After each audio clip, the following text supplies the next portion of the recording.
What is going on, people watching? Yo, this is another show, and I'm happy to be on Irregular Raps, y'all. Y'all know who it is. If you don't know, my name is Strit. That's my artist name, by the way. You can call me Drew, Andrew Stridiron. You know, I got my tag right there. But we got a good show today, man. And we have a guest on the show.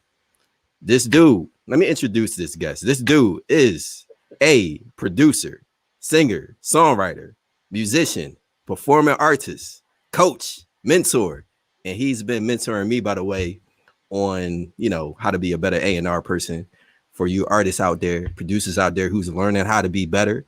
But this dude, he knows his stuff too, so he's going to talk a lot about we're going to talk a lot about branding and helping artists to promote their music. But this guy's he's the founder of his organization named Sanctified Sound. I'll let him tell you what that organization is about. But ladies and gentlemen, let's introduce Victor Smith to the show. Yo, what's up? Get my finger snaps. Okay. We're doing the snaps. We're going to creep into the show on this one. Let's go, man. So, man, I'm excited to have you on because, like I said, you have a lot of knowledge. You have a lot of knowledge and wisdom, and you already told me that you don't like talking about yourself, but we're gonna fly through this real quick. So, first of all, you used to be a recording artist. Yeah, in another life. Yeah. Tell us a little bit about that, man. The type of music you used to create, and how successful were you as a recording artist? Pretty successful, to be honest with you. But it started. I never forget. This had to be the late '90s. Actually, is when we got started doing this particular genre. A friend of mine, I was working at a hotel, Holiday Inn. Best job I've ever had. I'm gonna put it like that. So they we were sitting in one of the conference rooms, and he asked me, he said, Vic, man, teach me how to rap. And I was like, what? At that point, I wasn't, really rapping that like that. You know what I'm saying? So yeah. Man, he asked me that, and I was just like, let's go. Let's try to do it. We ended up forming this group called Sanctified Syndicate, actually. Okay. And it went through its ups and downs and stuff like that. We ended up parting ways for a while. He ended up leaving town for some personal reasons and stuff like that. But it actually, formed into this new group. Three brothers that I still call brothers today. Man, they came out of nowhere and changed my life. And we ended up, doing a ton of stuff together. We rapped, we were ministering together. We traveled together. We did multiple albums. And in this particular area in Louisiana, we were one of the first people to actually really take off and really do this thing. And because no one was doing it around that time. And so this had to be around 2004. And we ended up putting out this album called Gangsta World. That was like, man, it really changed the way that people saw Christian rap. Yeah, you said many people weren't doing it around that time. Right. Do you mean like where you were residing at, which is right. Which is where again? Louisiana, Baton Rouge, Louisiana. Yep. Okay, so there's not a lot of people. Dirty South, that boot. So music. I mean, music. I guess wasn't really like big down there. Like music was big. Okay. Don't get me wrong, because you had people like CeeLo, B-Lo. You had the Cash Money. You had No Limit Records and stuff like that. They were like really moving and shaking. But as far as Christian rap is concerned, it was nobody.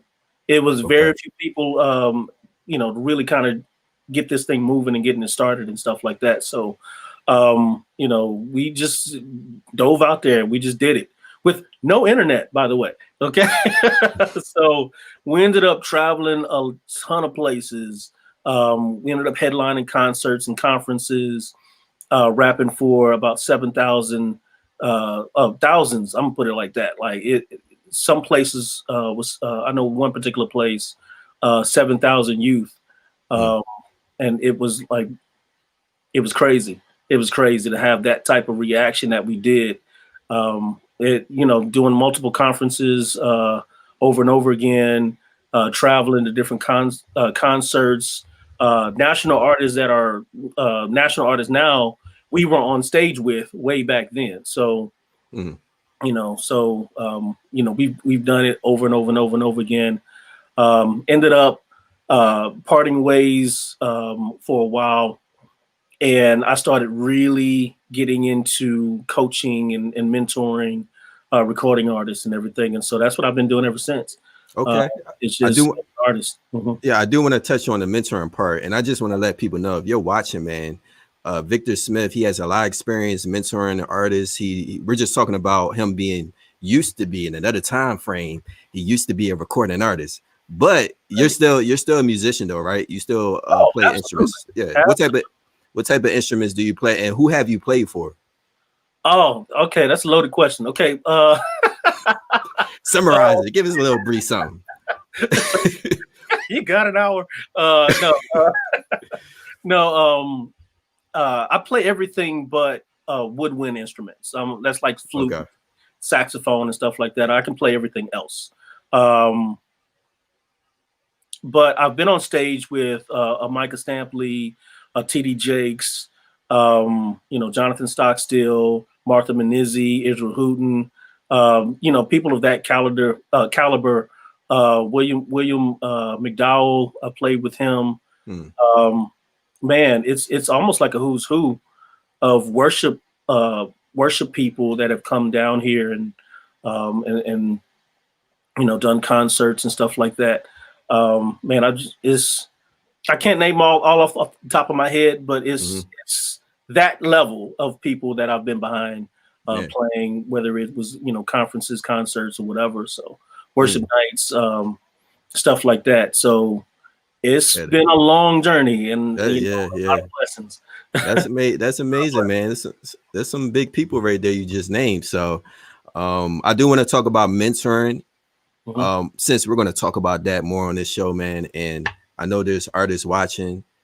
Yeah, you're going to get some knowledge on this. You're going to hear things that either you're going to want to hear, or you're probably going to be like, oh man, I don't know if I should be doing that. But we stepping on toes today. We stepping on toes. We stepping on toes. Let's keep it real. Let's keep it 100. But first of all, man, how long have you been mentoring artists?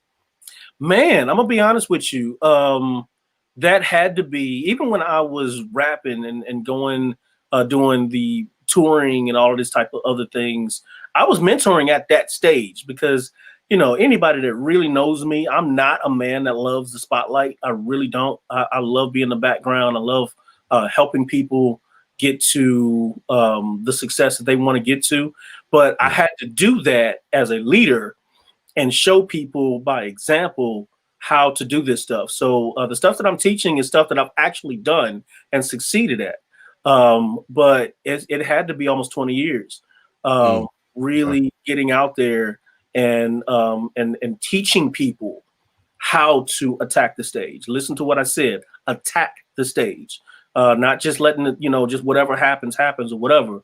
I teach artists how to be proactive on stage, and you look at the national artists, the great mainstream artists that are out there that's making big moves and big changes in the world. Look at their mannerisms on stage. They're attacking the stage, and so you can't attack if you don't know. You have a strategy on how to do anything or how to really take dominion over the stage. And that's performance. I know performance. I don't want to focus too much on performance, even though that's a really good subject, man. Oh, yeah. We're going to touch on that another time though, because that's a weakness that I think a lot of artists have, especially up and coming artists. Absolutely. But since we're talking about the focus, your focus on development artists. We are going to talk about the challenges of artists. You know, I had to let people know that at first I called it weakness, but Victor was like, let's call it challenge. Yeah. Because you know, we don't want to scare y'all away. So so we decided to call them challenges, man. And my question to you, you know, first of all, I know artists, man, that you deal with, I'm sure there's many challenges that you have to fill up. There's many challenges that we can go over and talk about. So I feel like there's so many shows that we can make about this topic of challenges. But what's the main challenge you find the most common with artists, and what should all artists be doing about their challenge? Well, the first thing is knowing, first of all, what are you doing? Jumping off into the music industry, you have to understand that you're one of two people. Either you're doing this as a hobby, or you're doing this to be successful. If you're doing it as a hobby, don't expect success, because it's a hobby. It's a difference between your mentality when this is a hobby. That means that you have your focus is somewhere else, as opposed to, hey, this is a job. I'm trying to be successful. So number one is your mentality. It's understandings like, yo, like what are we really doing this thing? You know, and this is my frustration with a lot of recording artists, is that there are they say that they really want to do this thing, but they don't attack it like they do a job. Or, you know, it's just the same energy that you have on your 9 to 5. Why don't you put that into your music career? It's the same energy. You know, I'm not asking you to, you know, do it for 24 hours, 7 days a week, a type thing like that. You can have a job, but if you don't think about this career, as a career, don't expect career blessings if you don't treat it and honor it as a career. And so like I said, number one, it's your mentality. And so now if it's a hobby, it's fine. It's great.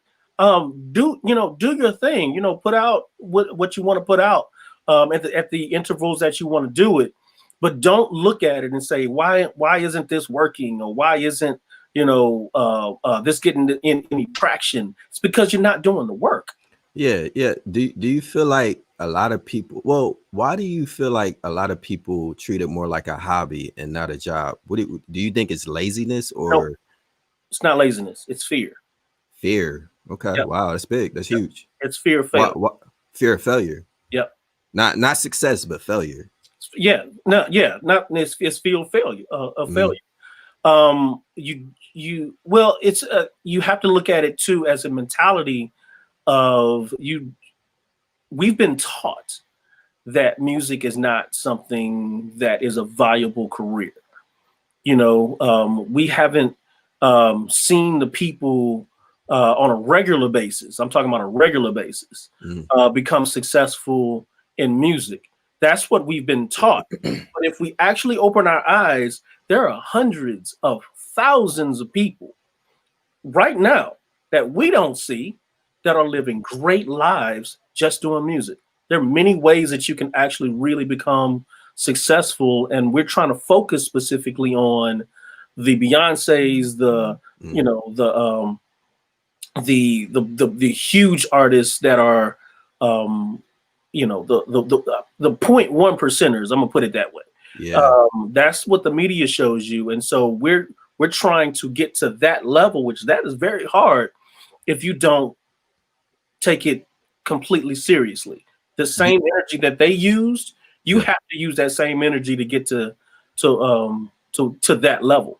Do you think that's always a bad thing though? Because, you know, I think it could be a good thing if there's an artist we're inspired by, right? And we want to reach like maybe their level as far as like how good they are. So sometimes I think it's good to see them and be like, oh man, I gotta get better at my craft because they're at that level. Do you think it's always a bad thing to look at it that way, or is it a good? No. The only thing is understand, like, if you're trying to compare your hustle to their hustle, then you're going to, it's a wake up call.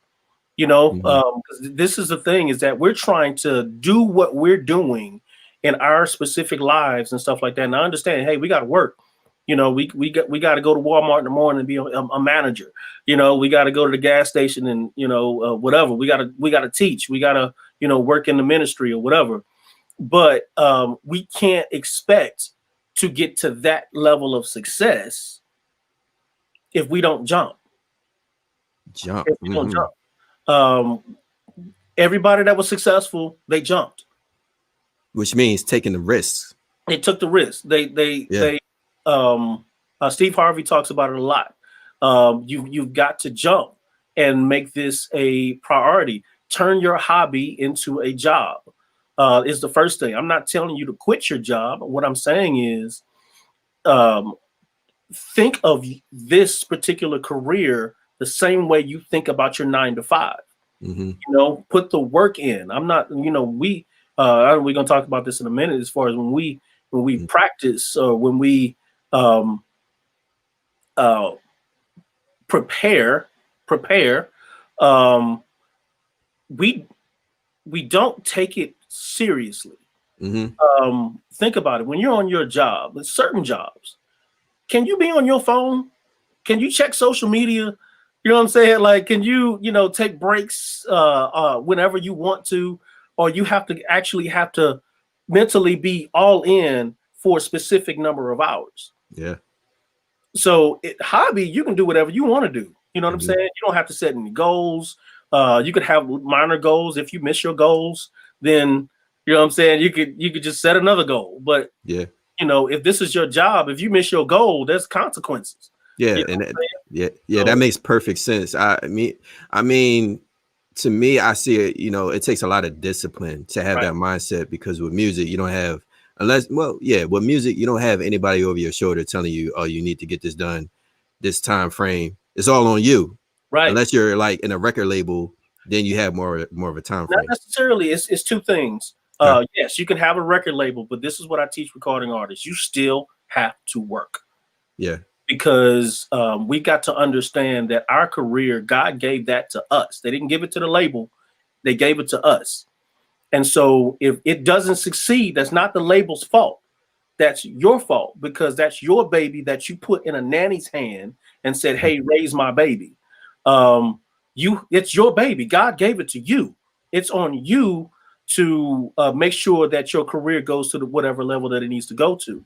And so, like I said, but there are certain people that are equipped to help in a very a great way. But then you have people that's like me, that are coaches that can help you get to whatever you're like. Sanctified Sound is not a label. It's not some big company that is trying to have a whole bunch of artists under there or whatever. Mm-hmm. I train recording artists. The people that work here, we all train recording artists. That is our goal. It's just to make sure that recording artists succeed, whether they are independent or with a real record label. But that's one thing, is to have a machine backing you, but understanding that, hey, you're the issue.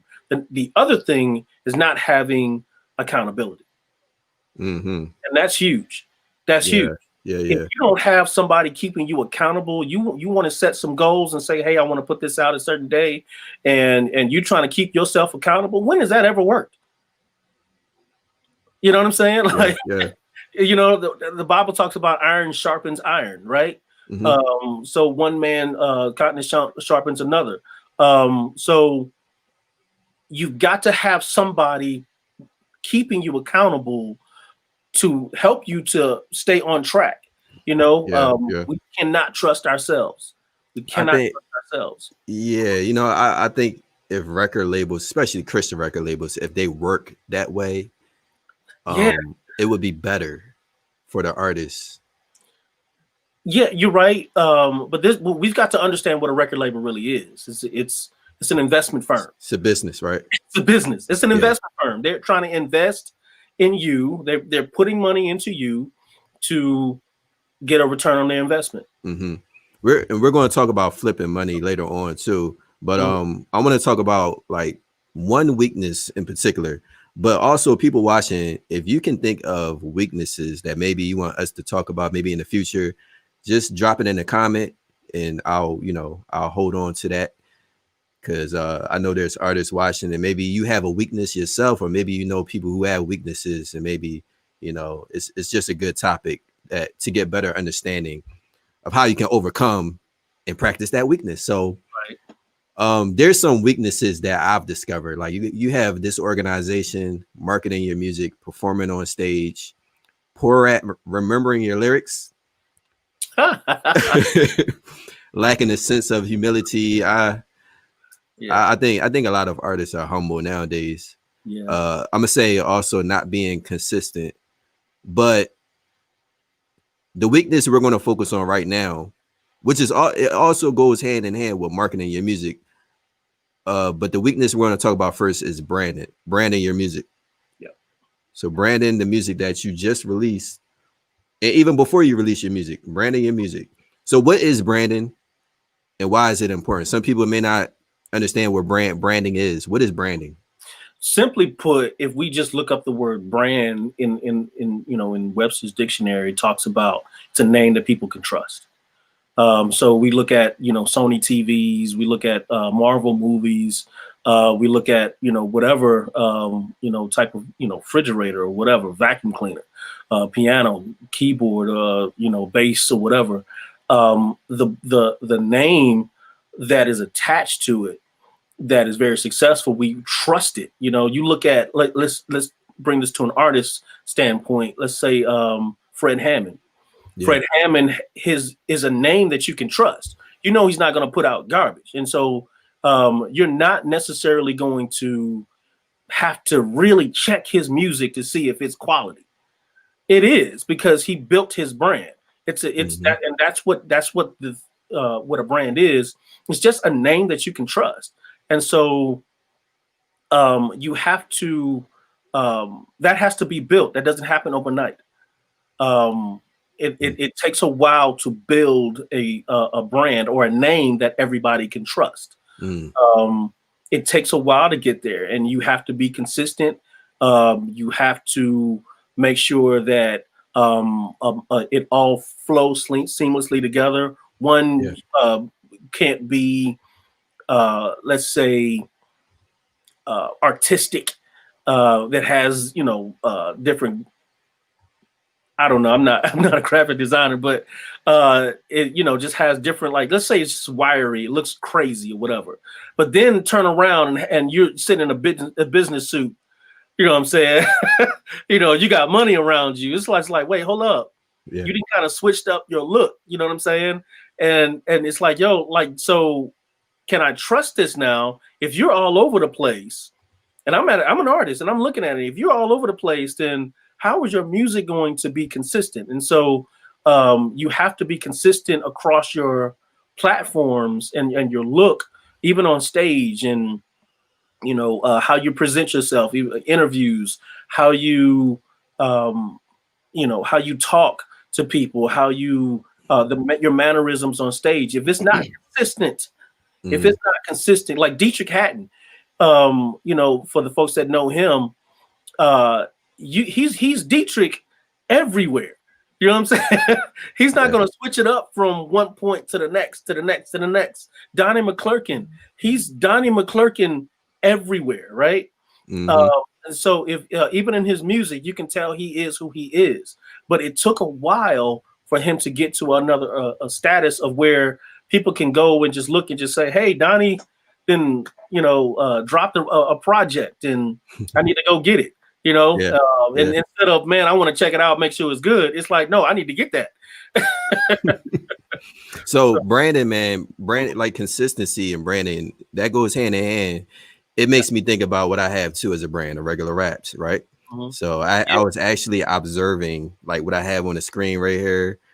Would you say that everything I have on the screen is a part of my brand right now? Like the background, I got that little logo up top, kind of makes up who I am. Or is it more of me as a person? It kind of matters, right? It does. The aesthetics are just extensions of you. Okay. You Mm, are you are the brand. It's you. You're the product, you're the brand. Everything that's around you is an extension of who you are. mm, And so if the reason why you like or you pick the particular I guess the fonts or the design or the colors is because that's the colors that you like. You mm, know, that's who that it represents who you are. And so we've got to make sure that we're not hiding behind logos and we're not hiding behind pictures and stuff like that, and understand that it's us. We're the product. You know, yeah. people when they come to concerts, you know, I'm trying not to chase too many rabbits, but Yeah, you good. when people when they come to concerts, to be honest with you, they're coming to see you. Yeah. They're coming to see you because it's because you're the product. It's you. They want to know more about you. It's Mm, not just about your music. Okay, so understand that if they want to listen to your music, all they have to do is just go download your project. But they yeah, come yeah. to concerts to see you. And so if that's all you got, you know, if you just hide behind your music and stuff like that, man, you selling yourself short. You first of all, Mm, you probably don't know who you are mm, to even brand. yeah, You don't yeah. know who you know what your style is, or you know what your message is, or you know what you're here to do. Because we know a refrigerator, right? We know what a refrigerator is supposed to do. Right? It's supposed to keep things, you know, Cool. cold, you Fresh. know, fresh, and all of that type of stuff. We know what it's supposed to do. So we can look at ourselves as artists. We've got to know what we're supposed to do, and that all comes down to your message, which we're supposed to be putting into people's ears. Okay, Mm, that sets your brand. Your message is your brand. It's because it's you, mm, you, right? Everything that mm, I've been through in my life, I put into my music, which is an extension of me. But if you want to know more about, you know, me, the artist, you come to me because I'm I'm the artist, right? yeah, yeah. So you've got to constantly put yourself out there and let folks know who you are, and your message. Your message, understand your message is what's going to touch people. Okay, Mm. that's what's going to take you to a whole nother level is your message. It's not just your music, because music goes like this. Soon Real as oh, I'm sorry, go ahead. no, Go ahead. no, real quick. What do you mean by message? Okay, so let me tell you a quick story. Mm-hmm. Quick story. By the way, everything that I'm talking about right now, shameless plug, is Go in this ahead. book. Okay. All right. This book, Are You Serious? You can get this off the website, www.sanctifiedsound.org.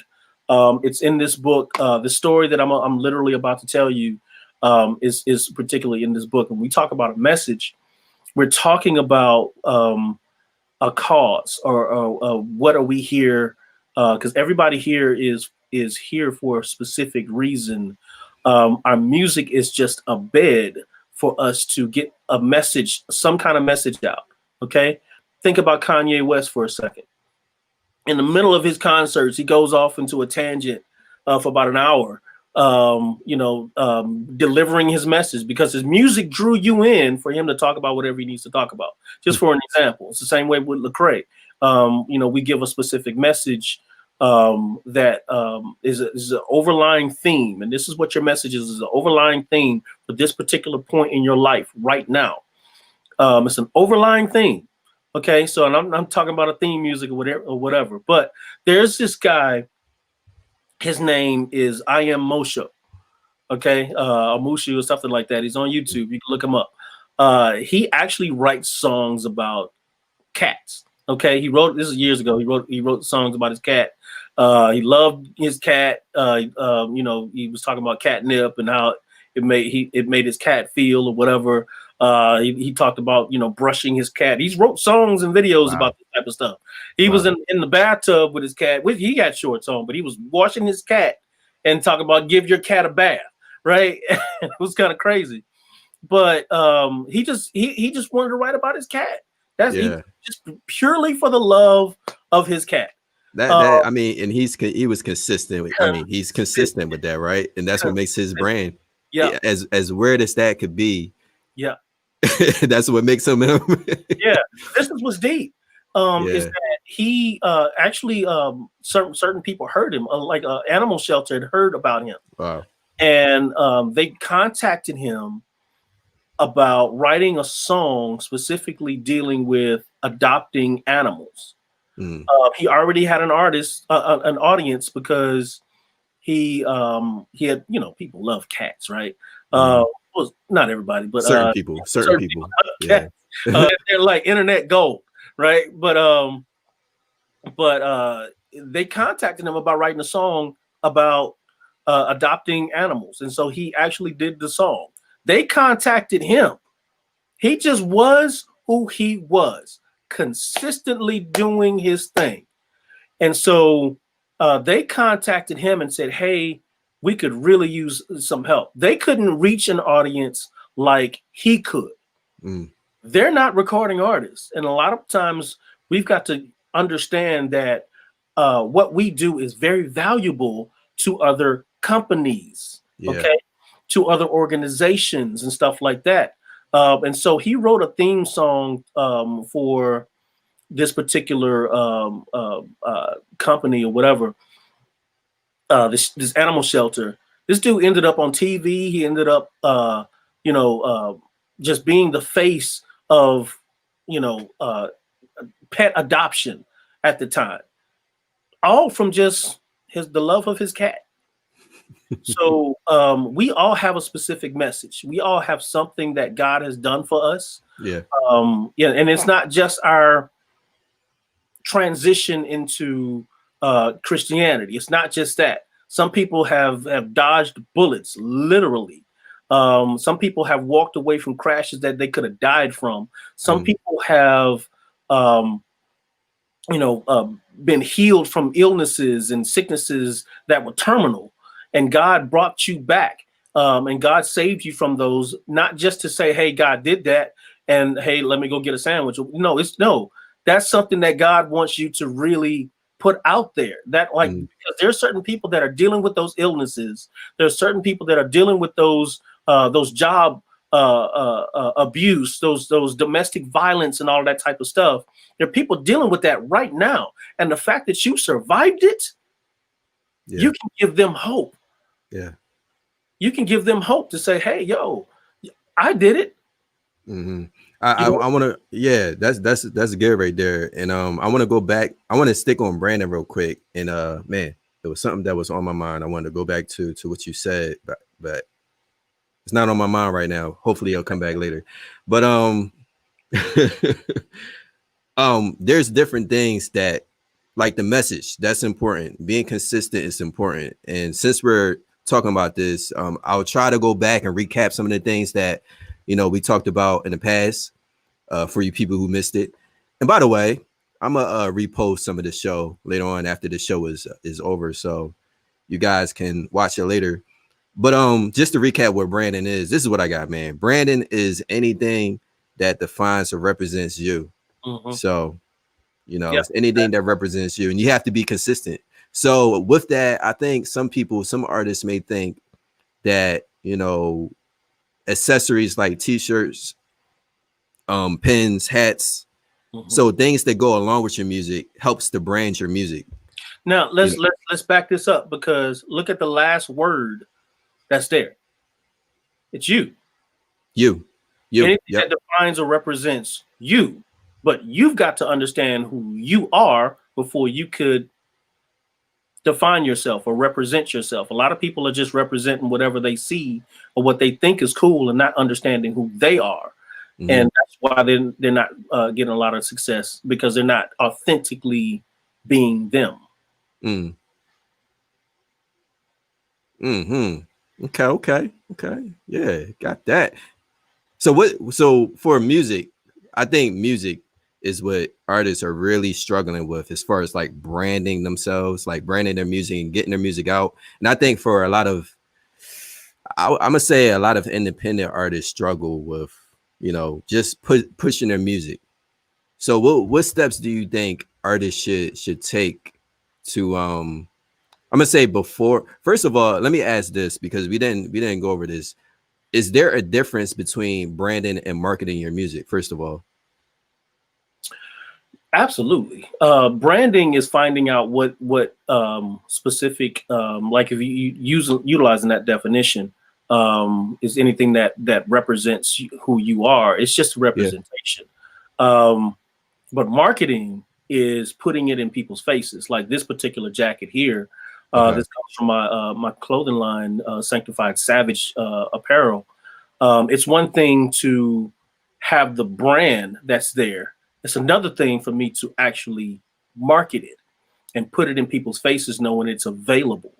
That's the two things. And so, how you put it, the things that you put it on a hat, socks, your album and all that type of stuff. It's one thing to, brand it and make it look consistent from one item to the next item, to represent you as a whole. All of your products should represent you as a whole, who you really are. Mm. It's another thing to say to your audience that I need you to support me and spend your money Yeah. and you know um,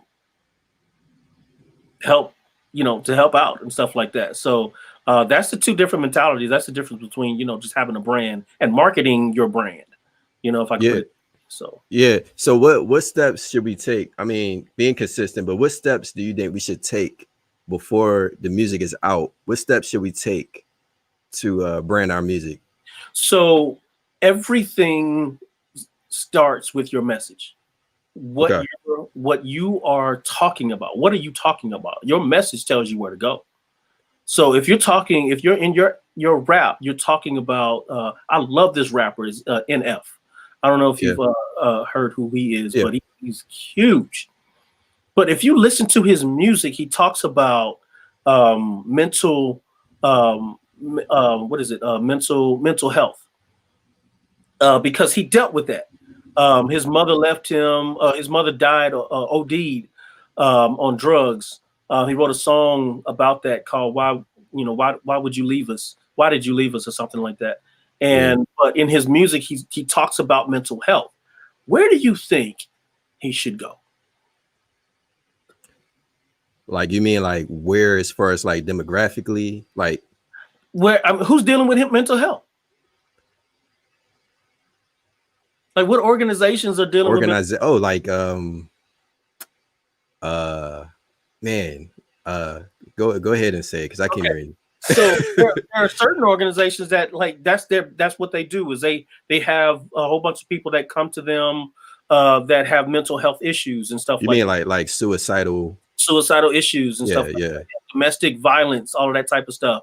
You have schools, you have prisons, you Hmm. have people that's out there on the street. You have regular corporate people that you have athletes that deal with mental health, right? Yeah. And so though that's your audience, right?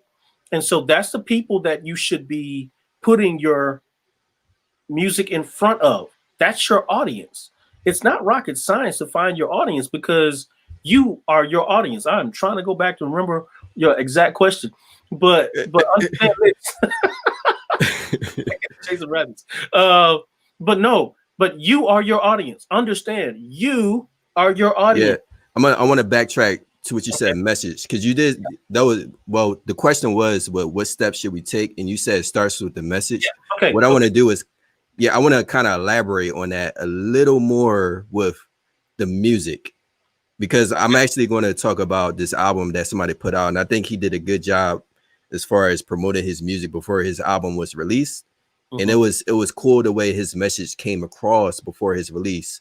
So if you can kind of elaborate a little more on like a project, for example, an example, like an album that somebody is about to release, Mhm. because we know that the message can happen when people are on stage performing, and if they have a message before they rap or before they sing, that's great, and they have a message, to go to prisons, like you said, or to go to schools, they're presenting their message.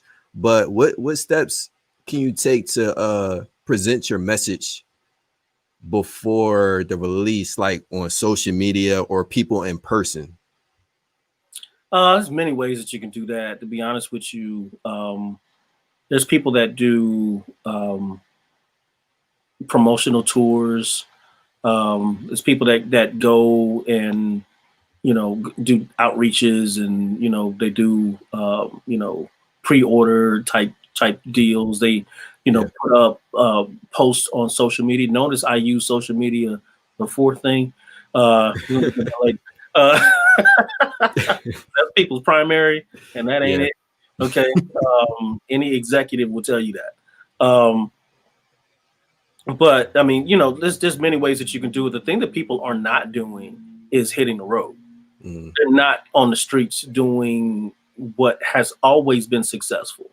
And that's, getting out there in the streets. Yeah, I know COVID and all this other stuff. But I can tell you right now, I literally booked about 5 artists for an event for the next month. Um, helping them to get out and doing things. People and people have been doing events since July. People aren't all locked up. But this is the thing that you do about that is whether it's good or a lot of people, thousands of people there or 3 people there. It doesn't matter. You get out there and you do your thing. This is what you do, and this is before your album comes out. You can do this. Is to get the footage.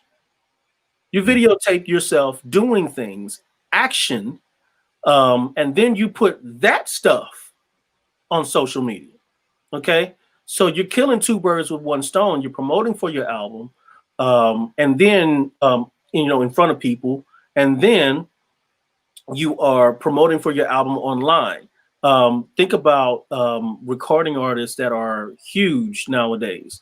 They're still doing promotional tours. mm-hmm. When you put out a book, you're still doing promotional tours.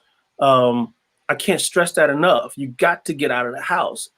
Social media and will not cut it. And this is the reason why a lot of people are not successful is because they're so reliant on social media. When you got to be on the road. You have to hit the road. There's still events going on. There's still outreaches. There's still conferences. There's still concerts. There's all of that stuff that's going on. Put on your mask and go. Um, Yeah. Yeah. I can't stress that enough. That's what you need to do. You've got to hit the road. There's Yeah. no way around it.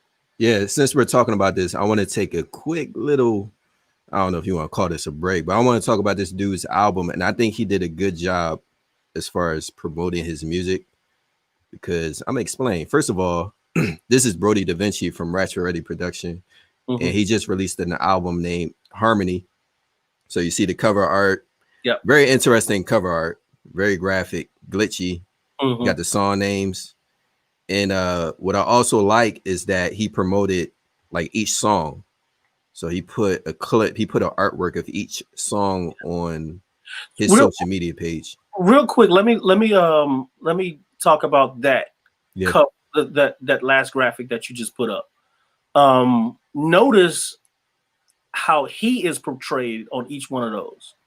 Very cartoonish, from point to point. It didn't, you don't see him like at a, behind the, in some kind of alleyway or whatever. He that's it. That's the way that he's branding himself. It's almost like you're drawing it's a cover art that's like very cartoonish. But it's very consistent. Everything, like, you can put that into an album brick, and you'll know exactly who you're dealing with. When you come and you see his album, you know exactly what you're going to get every time. Yeah. And I like how each day he did this before the release of his album. So I believe it was like each day before the album came up. So I think it caused me to anticipate his album more. Mm-hmm. So it grabs you, it causes you to really want to know what this album is about. And I mean, he was just like, bang, right, this is what you're going to get. Bang. Right. That's what you gonna get. Yeah. He explained. This is the Yeah. crazy part, is that look at McDonald's.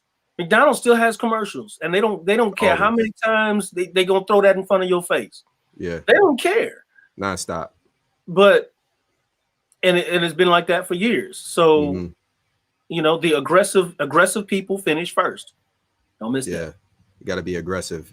I think you have to really be aggressive in the music industry. I think so because it's so saturated, and now Christian rap is becoming a lot more saturated. Sadly, it's more saturated for good reasons and bad reasons. You have artists doing it not for the good reason, and then you have artists who are doing it for good reasons. So, man, I want to talk about this.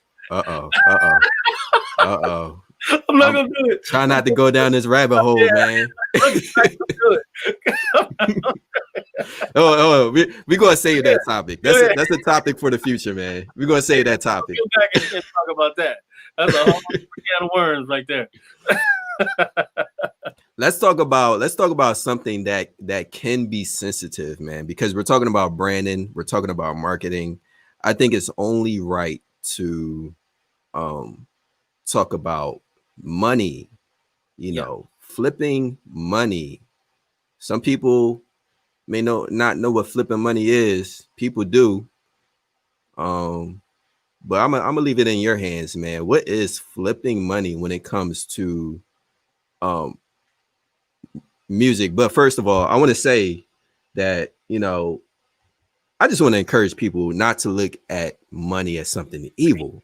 I just want to remind people that it's the love of money. So, and also, God blesses us through money as well as health, good health, peace of mind. Words of encouragement. I think money is just another way that God blesses us, and He wants us to be rich, not just through money, but rich. First of all, through Jesus Christ, and then everything else, He wants us to be blessed. But what is flipping money when it comes to the music? So number one, we got to look at this. Let me say this. Let me prerequisite the whole topic when saying this is that we talked about the love of money. What happens to anything? We're talking about chasing money. And what happens to anything that you chase? Say that again. What happens to anything that you chase? Anything that you chase? What you reap, you sow. Well, no, think about it. You're running after something. What is it doing? It's literally running away from you. Yes. Yeah. Anything that you chase is running away from you, right? Wow. Yeah. So we've got to understand that and changing our mentality to say, hey, I'm not chasing money. Yes, the Bible talks about money answers all things, but the love of money is the root of all evil. But if we're chasing it, we're doing this solely for the reason of making money, it's going to run away from you every time. You have to chase purpose. You have to chase meaning. Meaning brings money. Okay. Meaning brings money. Purpose. Think about that I Am Moshe example. For those that missed it, go back and look at this. He wasn't doing it for the money. He was doing it for the love of the cat. And money chased him. Money came and seeked him out and said, "Oh, your heart's pure. I got you." Right? And so now you're in a whole another position to become effective. Now, what you do with it, that's the issue. So another thing we got to understand too is the reason why a lot of people are not making a ton of money is because of you don't have a system set up to make money in the first place. Just being honest, I'm gonna tell you what happens. Okay, so we go to a show, we do a show, free event. We get up there and, we first of all, we complaining that we're doing a whole bunch of free events. It's like, man, we ain't really seeing a whole bunch of money or whatever. So we get off the stage, we go, to our table and people come up to us and, we just killed it. Right. They come up to us and say, hey, you know what? This is great. I love what you did up there. I would love for you to come to this other event next Saturday, and and bless my people. And you know what we say. Oh, absolutely. We love to come out there. Just give us the information and we'll make sure that we're there. Right. And when we show up and we probably walk away from that conversation or whatever and think about it, it's like, man, we got to make some money. We got to make some money. It's like, but that's the cycle. We go there and do the same thing over and over again. Right. But we should not. Let me tell you how it should go. This is how it should go. Same event, killing it, doing our thing on stage, right? And we get off stage and they give us the same exact speech. Love for you to come to this particular place and next Saturday and give the and bless our people. This is what we should say. We would love to come. Tell you what, go to my website. Don't miss that. Go to my website. And there is a booking page that you need to go through. Okay. Now we're booking just to make sure that, hey, we don't overbook. Notice I didn't say price. We're just trying to make sure that we just don't double book ourselves. But you go through that process, go to the website. There's a booking page. And this is what's happening at the end of the booking page, or at the end of that starts the negotiation for price. Okay. Now you need to set up and know how much you're going to charge, because when they go through that process, I don't care what it is, conference, concert, bar mitzvah, whatever, whatever it is, outreach, whatever. I don't care if it's a birthday party. Yeah. You got to be booked, like take yourself seriously. Right. But you're going to end up weeding out the people that's taking advantage of you. Right. And so when we get that money, and when we get those shows, we're going to get a whole bunch of them, right? You start doing a whole bunch of free events and go and tell people, go to your website, go to the booking page. You're going to start to see yourself getting a lot more actual bookings that are paying you now. But you don't take that money to McDonald's. You know what I'm saying? You don't take that and put it into some fresh gear or whatever. You buy yourself a car or whatever. You don't. That's not what that's for. You take, first of all, you pay your tithes. It's a whole nother conversation. Second of all, you take that money and you put it into what is called operational expenses. Okay, that's operational costs. The thing, like, you need gas, right? You need more CDs. You need to, you need more merchandise. Take that money and put it into your merchandise. Okay. And so then you take the excess and pay yourself. So I want to go back what you said. It sounds like you have to know how to plan your presentation. It's a system. Yeah, you plan your presentation almost like you plan your messages, but you plan how you're going to present yourself before people, right? And what you're going to say. You have to say the right things. Don't say money, but you say what you say, booking.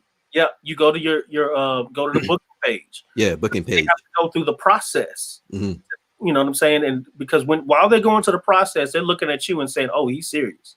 Oh, she's serious."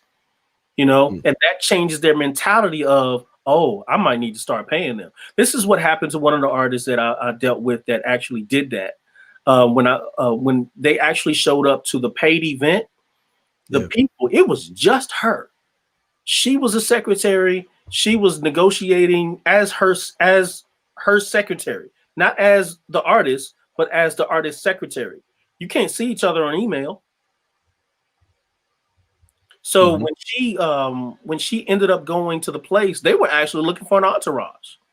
And then the guy was like, "Man, she is very professional." I'm trying to remember exactly how they said it, but they said she's very professional. We got to step our game up. He told that to his staff about what I advised her to do. Yeah, the system that was set up. Yeah. Wow.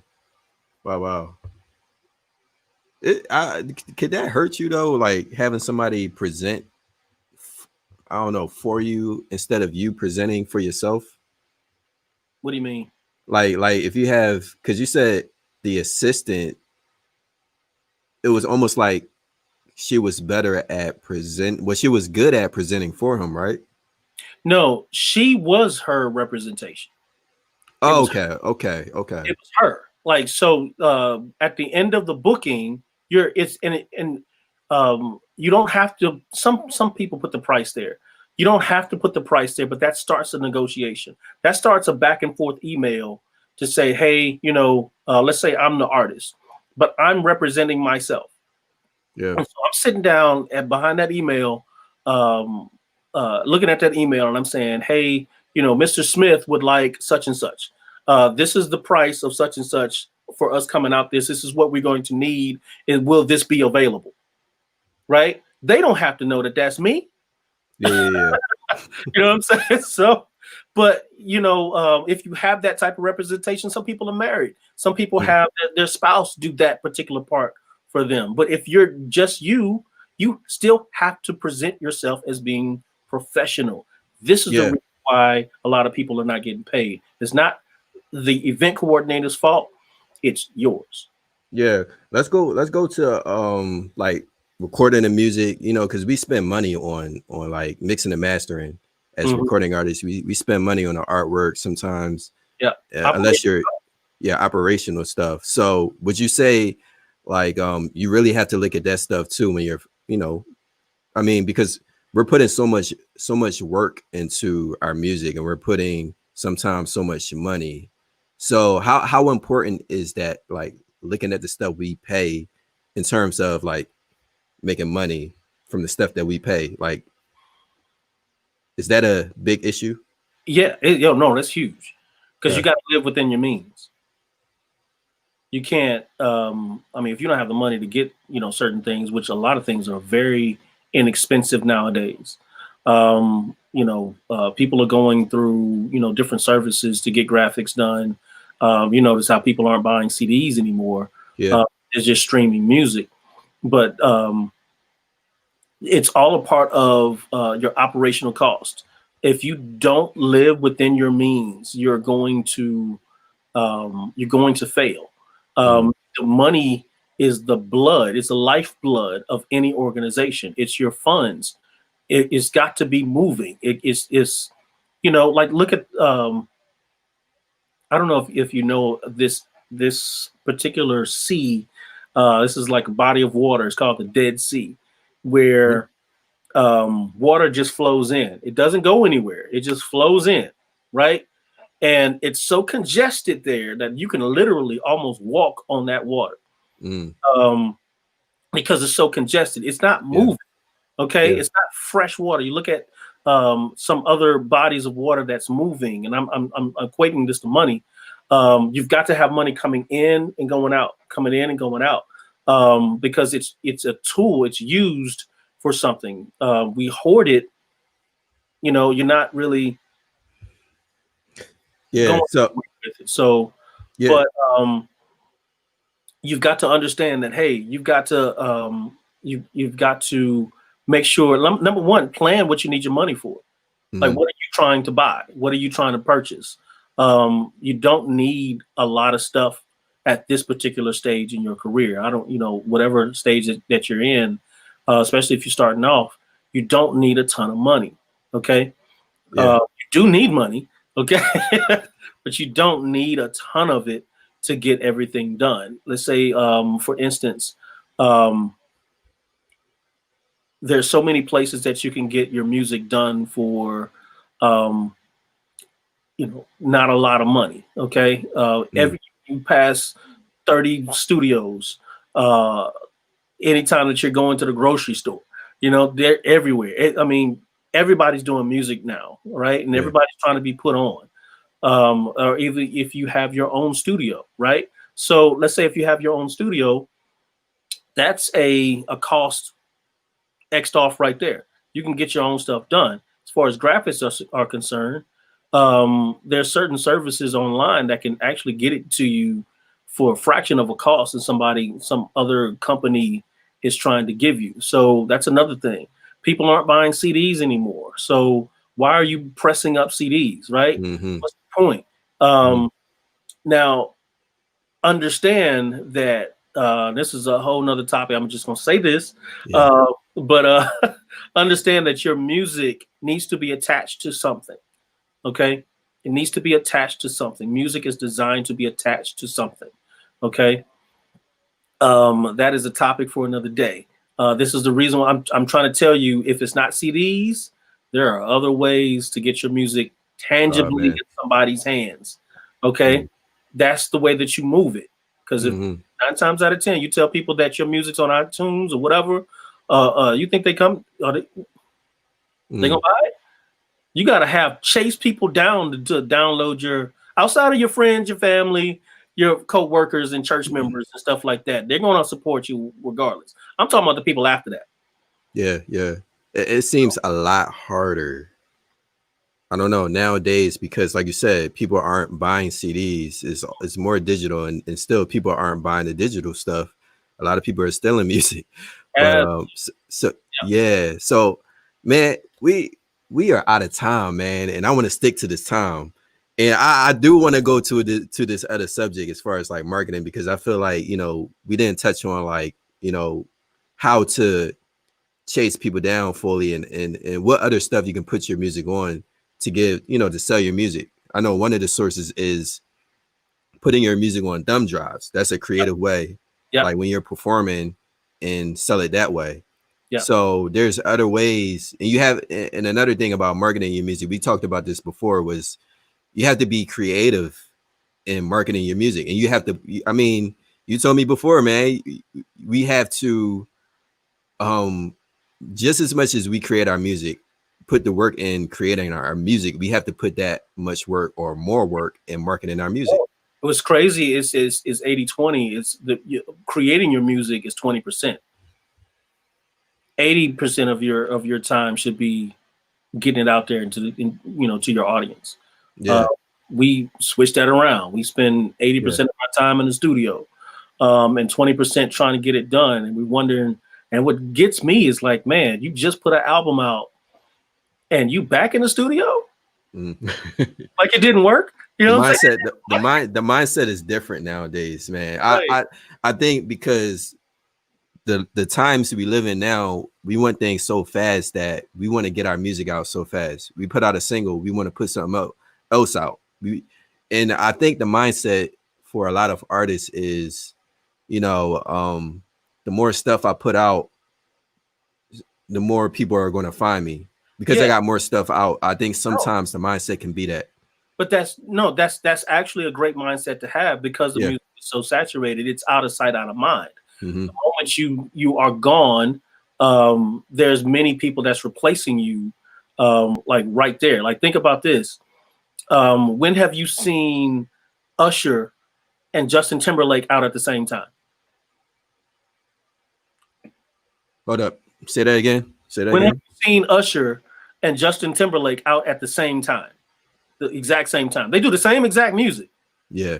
But they have a pact between each other that when I'm out, you're not out. And when you're out, I'm not out. Right? That tells you there. Now, if you got to make a pact with somebody, it's oversaturated. Right? We shouldn't be out at the same time. Let's work together. And we're going to make a ton of money. You're going to make a ton of money. Then I'm going to come behind you and I'm going to make my ton of money. Right? Yeah. But we're not going to compete against each other. Yeah. Right? So, and they're making that at the top level. Right? And it's not just them. I'll just use them for an example because they're a name. But think about if they were there out at the same time and they're both putting out music and then one stops. Yeah. You're going to forget about them. Like, oh yeah, you gone, so Usher's gone, so I got Justin Timberlake, right? Yeah. So, like for real. But that's why artists feel like they have to continually put out singles. But that's just the music industry nowadays. You have to put out a single at least once a month. Yeah, and like you said, it's not a bad thing. I like how actually I got a post from Keon. He said consistency is also a mindset, and that's actually one of the challenges I stated earlier, that some artists aren't consistent. So yeah, I think consistency is a mindset. that a lot of artists have, which is why, you know, they put stuff out so rapidly. Yeah. But man, we are out of time. So I'm definitely, I just want to let people know that I'm gonna bring Victor back on the show, man, next month, and we're gonna talk more about this and more on some other topics that we didn't get to talk about today. Yeah. But also if you want to just tell people, kind of remind them about the book you have, that, you know, if you want people to get that book, and also where people can find you on Sanctified Sounds. Yeah. Actually, sanctifiedsound.org. Sound. Yeah, sanctifiedsound.org. But this book here, everything that we talked about, well, a lot of things that we talked about is in this book, Are You Serious? This is the Next Step Guides for Christian Recording Artists. This is a book. This is literally my brain. It talks about everything. It's a workbook as well. So it's something to help you to stay accountable. You know, if you want to, you know, get it with someone to do that. Another thing too is that we have actually started our online school. We have an online school now where you can go on, and we have put classes up there on our website, www.sanctifiedsound.org, where you can take these classes, and it literally step by step, it goes through how to develop your message, setting goals and action plans. It talks about the stage presentation. It talks about practicing. It talks about studio. It talks the differences between, if you want to be an independent artist, or you want to go after a label, understanding the differences between those two things. Also talks about setting up your financial system. Literally, it's everything that you need. Specifically, I'm telling you, it's $6,000 worth of information for a fraction of the cost.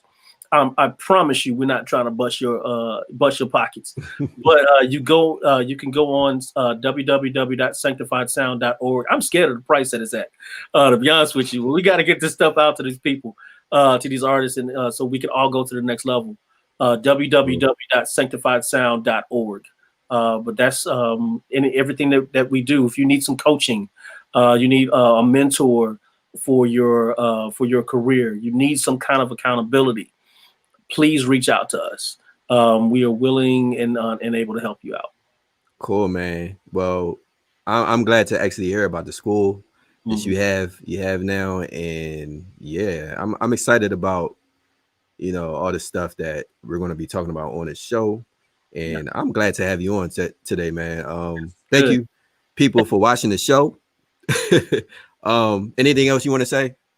Man, just go get it. Look, like I said, aggressive people finish first. Cool. Go get it. Well, this is Straight, y'all. Thank y'all for watching. Also, if you want to check out, man, I didn't get a chance to talk about my website. Next time I'll talk about my website. Yeah. But y'all can check out my website, irregularraps.com, and I'll actually, oh man, I won't talk about it right now, but I'll talk about it maybe next time. But check it out. I got music promotion happening on the website, and I got some new stuff happening, as well as connections. I'm trying to connect with organizations, and I'm trying to also connect with artists better through Irregular Raps. So it's a promotional outlet. So if you want to check it out, go to irregularraps.com. And I'll just say this: I had a dream about the website. So the design of the website was inspired by two dreams that I had. So that's all I'm gonna say. Other than that, thank y'all for watching. Stay tuned to next time, and be blessed.